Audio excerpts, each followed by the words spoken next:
नरेंद्र दामोदर दास मोदी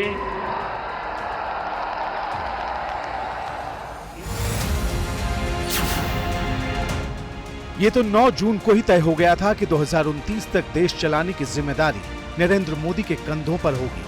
लेकिन जिस लोकसभा में पिछले 5 साल जबरदस्त हंगामा देखने को मिला, वहां स्पीकर कौन होगा, इसकी न तो तलाश पूरी हो पा रही है और न ही पेच सुलझ पा रहे। वजह एनडीए के सहयोगी दल टीडीपी है। सभा में बीजेपी को अकेले दम पर बहुमत नहीं, जेडीयू के 12 और टीडीपी के 16 सांसदों के समर्थन से केंद्र में एनडीए की सरकार है। और चर्चा अब यह है कि स्पीकर के लिए होने वाले फैसले पर टीडीपी की पैनी नजर है। इन चर्चाओं ने तब और जोर पकड़ लिया जब राजनाथ सिंह के आवास पर स्पीकर की चर्चा के लिए बैठक हुई और टीडीपी की तरफ से इसमें कोई नहीं पहुंचा। अब सवाल है कि आखिर टीडीपी की तरफ से बैठक में कोई क्यों नहीं पहुंचा। टीडीपी बिना नाम जाने स्पीकर के लिए अपना समर्थन नहीं देना चाहती। टीडीपी की तरफ से डी पुरंदेश्वरी का नाम भी उछाला जा रहा। टीडीपी के नेता अब खुलकर कहने लगे हैं कि अगर डी पुरंदेश्वरी को स्पीकर बनाया जाता है तो उसे कोई दिक्कत नहीं है और बाकी नामों पर टीडीपी के नेता खामोश हैं। हम क्लैरिटी से बोलना चाहता हूं, हम कोई कंडीशंस नहीं रखे। एनडीए सब लोग बात करना चाहिए because it is an association of all parties. अगर पुरंदेश्वरी का नाम आता तो टीडीपी का क्या रुख होगा? 100% हम सपोर्ट करेंगे, so there is no doubt. D Purandeswari Andhra Pradesh में बीजेपी के अध्यक्ष हैं।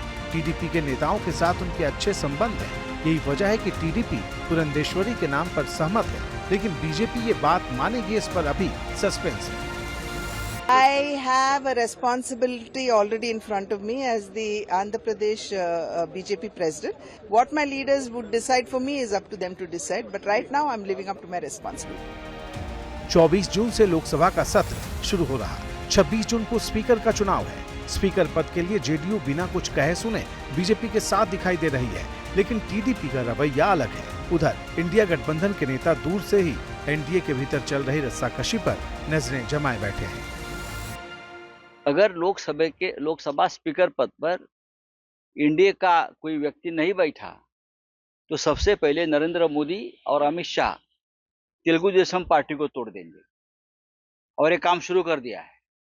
जनता दल यूनाइटेड नीतीश कुमार की पार्टी तोड़ देंगे, चिराग पासवान की पार्टी तोड़ देंगे, जयंत चौधरी की पार्टी तोड़ देंगे। उनका काम ये है, जिसका नमक खाते हैं उनको खत्म करते हैं। स्पीकर के लिए बीजेपी और टीडीपी का मतभेद सामने है और मौका देखते ही इंडिया गठबंधन के नेता चौका लगाने की कोशिश में है। अगर चंद्राबाबू को ये पद नहीं मिला और चंद्राबाबू अपना उम्मीदवार खड़ा करते हैं तो हम पूरे इंडिया अलायंस में बातचीत करेंगे सब मिलकर, और हम ये कोशिश करेंगे कि पूरा इंडिया अलायंस चंद्राबाबू के उम्मीदवार के पीछे खड़ा रहे। हिंदुस्तान के इतिहास में आज तक ऐसा नहीं हुआ कि स्पीकर पद के लिए कोई चुनाव हुआ हो। हर बार सर्वसम्मति से ही स्पीकर का चुनाव हुआ है, लेकिन इस बार हालात बदले बदले दिखाई दे रहे हैं।